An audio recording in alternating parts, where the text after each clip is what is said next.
In today's video, we're going to get some work done on our end scale layout.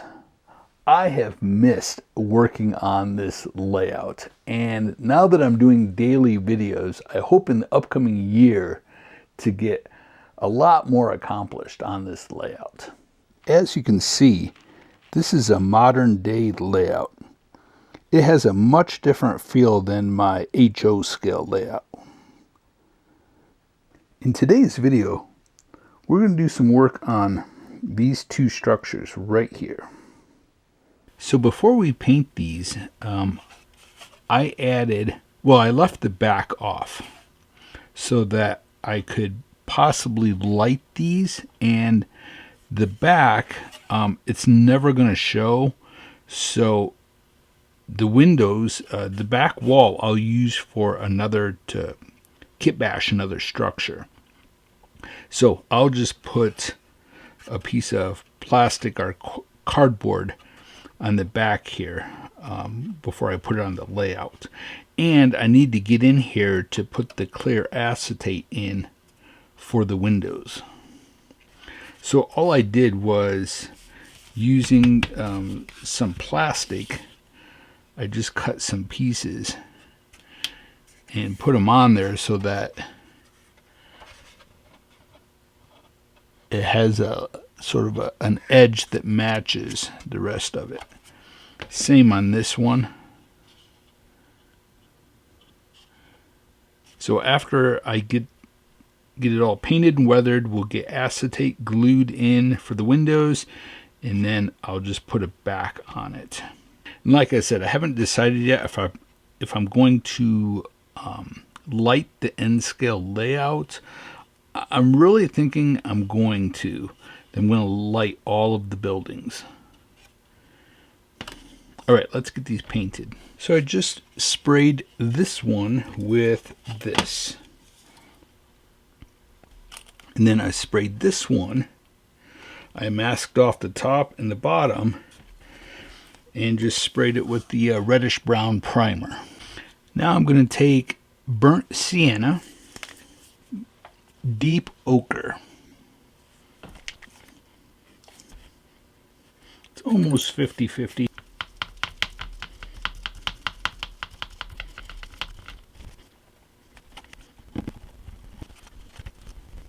Okay, I went over it again, adding a little bit more of the deep ochre.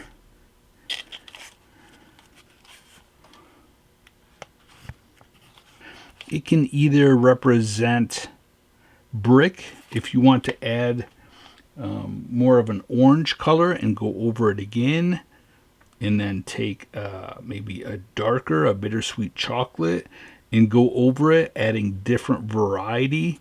It'll definitely give it a brick texture look, or it could be a stucco look.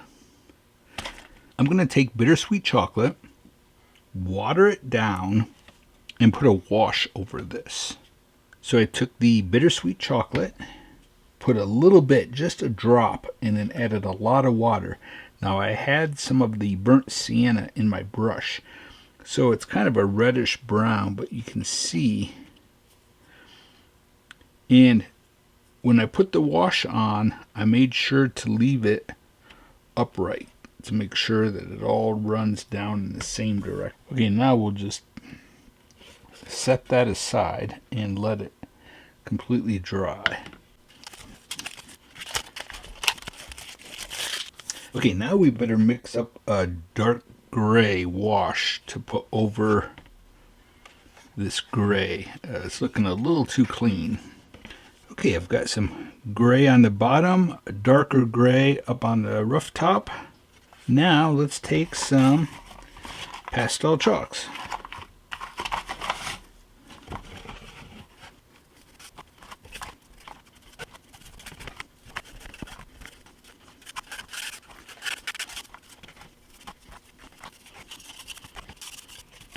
Okay, I put some pastel chalk up on the rooftop to dirty it up. Now you could do some dry brushing, and maybe we will at the end, just do a little bit of highlighting here and there. But you can see already that it really changes the look of the flat gray plastic model just by doing this little bit to it. Now I grabbed some signs off the internet, and I hesitate showing this in a video because, first off, I'm on a Mac, and I think most people are on PCs. So I only know how to do it on a Mac and only using Photoshop. But I just got some ads off of the internet. Now, some of the ads, you have to pay for them. They're not free. But what you can do is you can do a screenshot, drag that onto your desktop, and then open it in Photoshop, resize it, and that's how you can kind of get around that. As long as you're not selling it, there's no problem with it. This is just for my own personal use. So again, I just drag the images onto my desktop. I then open them in Photoshop, resize them. You can change them, as you can see, to any size that you want, and then just print them out. Now I am going to flip this over and sand the back of it.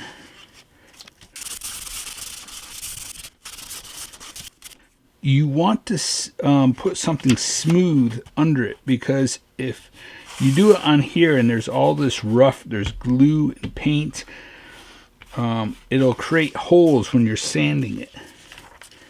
Holes are okay, just not a bunch of them from this. So make sure you have something smooth under it.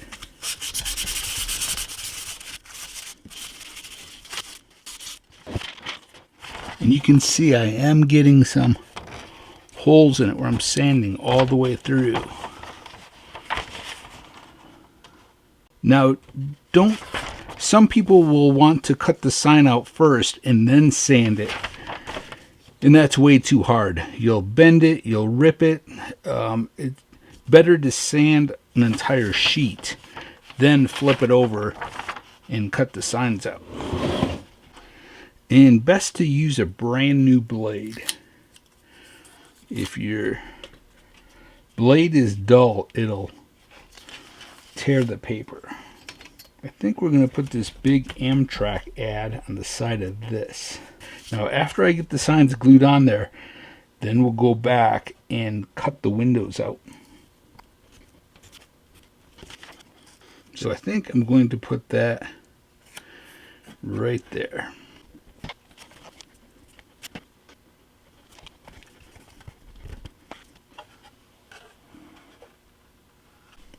Now, after you get your signs cut out, take a gray marker. This is a cool gray number 2.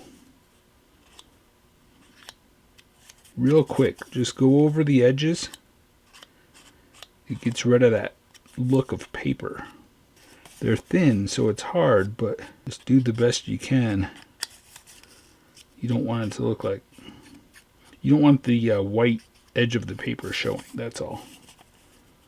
It's okay if it soaks into it. Just gives it more of an aged look. Now, once they're dry, you can go over them with pastel chalks.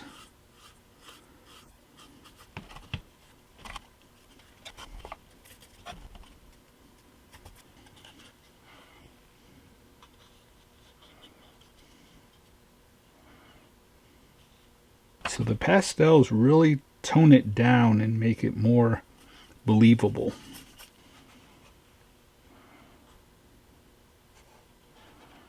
I already put some pastels on that and on this one. And if you want to, like I said, you can go in with a, I'll need to get a pointy X-Acto knife. Let's see, I might have one here. It has an old blade, but let's see.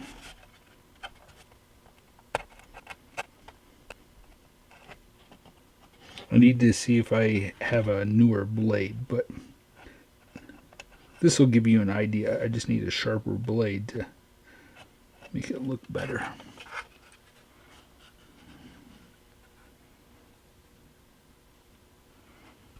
So you could go through and cut out all the windows. Now in another video we'll put the acetate in from the back side for the windows, and then I'd like to put some graffiti down low, especially back here.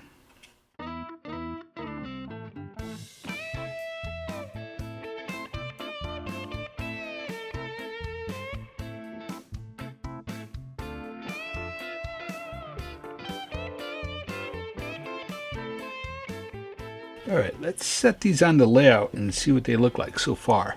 Now again, we'll go back and do more work on this in another video, but I also want to add lots of rooftop details on this.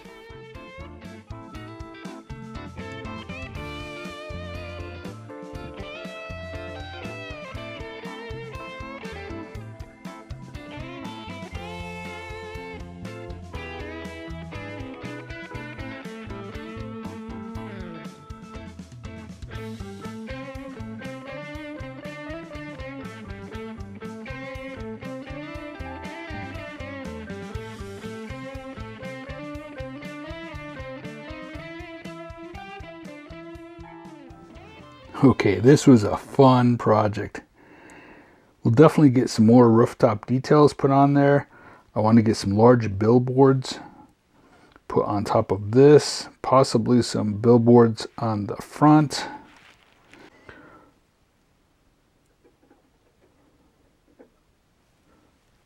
So you can see just by adding that water tower makes a huge difference.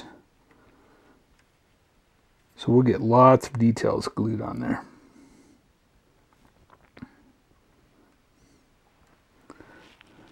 Alright, I hope this inspired you, and we'll see you in the next video.